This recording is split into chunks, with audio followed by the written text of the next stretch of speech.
Hey, it's Brianna for Triumphant Tuesdays.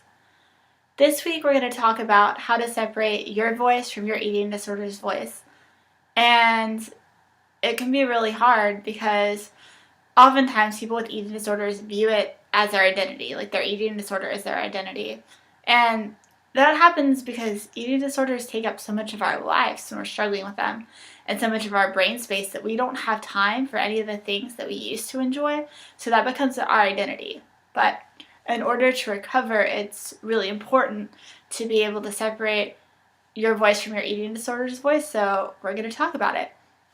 And I think the first step to be able to do that is to figure out how you personally view your eating disorder, because everyone views it differently, and I think there's a reason that we all kind of view it differently.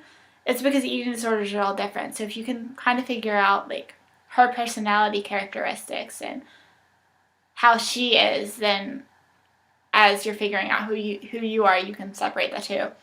And I'll try to do my best to explain that. For me, my eating disorder was always like a twin, a really mean twin actually, but she was a twin, but she was better than me and she was skinnier than me, and she always told me that I could have all those things, that I could be perfect if I listened to her, which wasn't true. It isn't true now, and it certainly wasn't true then.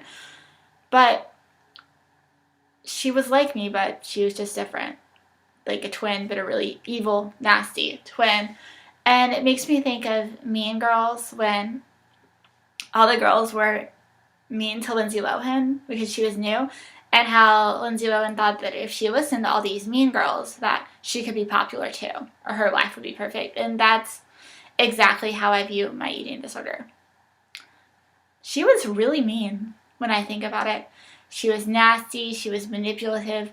All she cared about was how to avoid calories, and she would go to whatever lengths to do that. Like, she lied to my family, she stayed away from social gatherings, she didn't write, she didn't film anything, she wasn't happy, and most importantly, she wasn't me.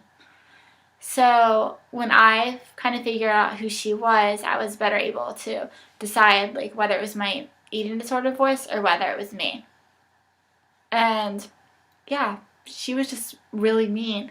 And I think one of the easiest ways to figure out whether it's your eating disorder voice or you is if you hear something in your head that's mean, you think, would I say this to a friend? And if the answer is no, then it's probably your eating disorder voice talking.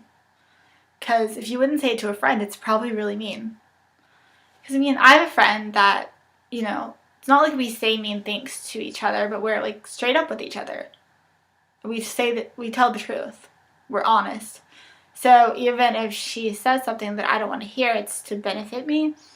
And that can be really hard, but if it's that kind of thing, then maybe you're talking, but also ask somebody else. Ask your therapist, ask a friend, ask your mom even, because those people know you the best and they can help you. My eating disorder voice was also perfectionistic. She was a black and white thinker, and she liked simple and quick solutions. And what I mean by that is she would often say, hey, if you lost weight, your whole life would be better. Or if you did this, this problem would automatically be fixed. That's pretty black and white, isn't it? Problems don't get fixed that way. If you have a problem, it's probably going to be a little harder to fix. Some problems are really easy to fix, but the majority of them are hard to fix. And, as we know, just losing weight doesn't make your life better. But quick fixes generally don't work.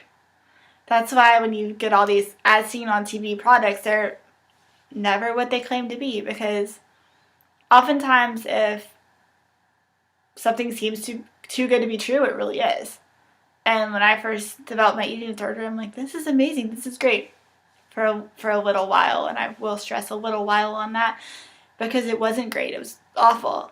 But there are no quick fixes in life. If you have a problem, you're probably going to have to work to solve it. Sorry, but that's how it works. And she was very perfectionistic. Like, every time I did something wrong, she would be like, oh, it's your fault. You can fix it. What's wrong with you? You're terrible. You know, all the eating disorder crap that's in our heads. And she would always be so mean to me, and she always acted like she was better than me. And I'm sorry I'm talking about two people, but that's really how I feel. Like, she was another person. An evil twin, a mean girl, if you like that movie. She always told me that if I listened to her, everything would be perfect. But nothing is perfect. I've said this so many times, and I mean it. Nothing is perfect. So any perfectionistic, black and white, simplistic, quick fix, any of that type of thinking, or any of those type of ideas that you hear are probably your eating disorder talking. So just watch out for those. That really helped me in recovery, and hopefully that will help you.